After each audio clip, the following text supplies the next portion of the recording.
గెస్ట్గా పిలిస్తే వెళ్తున్నారు, 4 మంచి మాటలు చెప్తున్నారు, చక్కటి తెలుగు సంప్రదాయ వస్త్రాల్లో కనిపించే అభిమానులందరినీ అల్లరిస్తున్నారు. ఆయన్ని లాగాల్సిన అవసరం ఏమొచ్చింది?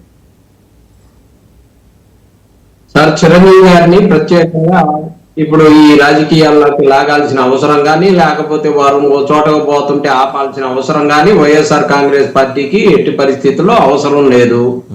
చిరంజీవి గారి గురించి ప్రత్యేకంగా ఆంధ్రప్రదేశ్ లో కానీ భారతదేశంలో కానీ పరిచయం అవసరం లేనటువంటి వ్యక్తి.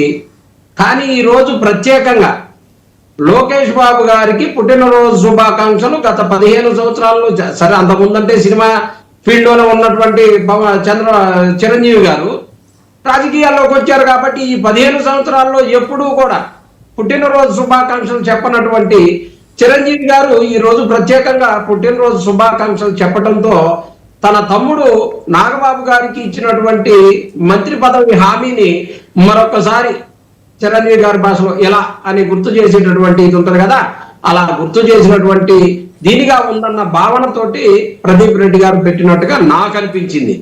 కానీ ఇక్కడ కృష్ణాంజనేయులు గారికి ఆంధ్రప్రదేశ్ లో ఎవ్వరికి కూడా లేనటువంటి ఒక మాట ఈ రోజు మాట్లాడారు. చంద్రబాబు నాయుడు గారు ఒకసారి హామీ ఇచ్చారు కదా మంత్రి పదవి ఇస్తానని, దానికోసం ప్రత్యేకంగా గుర్తు చేయాల్సిన అవసరం ఏమున్నది అని చెప్పేసి చంద్రబాబు నాయుడు గారు ఇచ్చిన ఏ హామీని నెరవేర్చడు అనేది తెలుగు రాష్ట్రాలకే కాదు, భారతదేశానికే కాదు, ప్రపంచానికి మొత్తానికి కూడా తెలుసు. కానీ కృష్ణాంజనేయులు గారు మాత్రం ఒకసారి హామీ ఇచ్చినాక అది ఎందుకు వెనక్కి తీసుకుంటారు, దాని గురించి మాట్లాడేదేముంది అని చెప్పేసి మాట్లాడారు.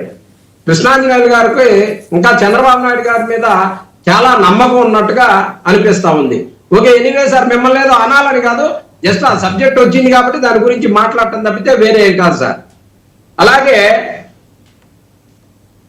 శివపార్వతి గారు మాట్లాడుతూ గ్లాస్ పార్టీ గురించి పట్టించుకున్నోడు లేడు, ఏ మీడియా మాట్లాడింది లేదు, ఆమె డప్పు కొట్టుకుంటూ గ్లాస్ పార్టీ గురించి మాట్లాడుకుంటూ అంట డైవర్ట్ పాలిటిక్స్ చేయడం కోసం ఇవన్నీ మాట్లాడుతుంది. ఎవరన్నారమ్మా? కనీసం వాసుదేవన్ గారు మాట్లాడారు ఇలా ఉన్నా ఆ సబ్జెక్ట్ లో ఉందా?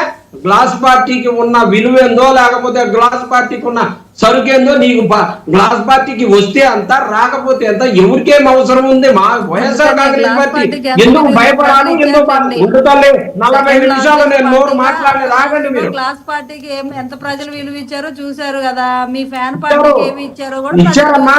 మిషన్ల విలువ ఇచ్చినే మీకు ప్రజల విలువ ఇలా, ప్రజల విలువ ఇస్తే అలా ఎందుకు ఉంటుంది? మిషన్ల విలువ ఇచ్చినే కాబట్టి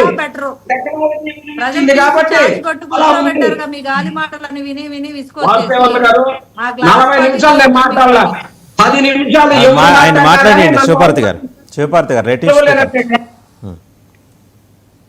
ఎస్ సార్. అందుకని గ్లాస్ పార్టీ గురించి YSR Congress party divert politics చేయాలనో లేకపోతే ఇంకోటి అవసరం లేదు.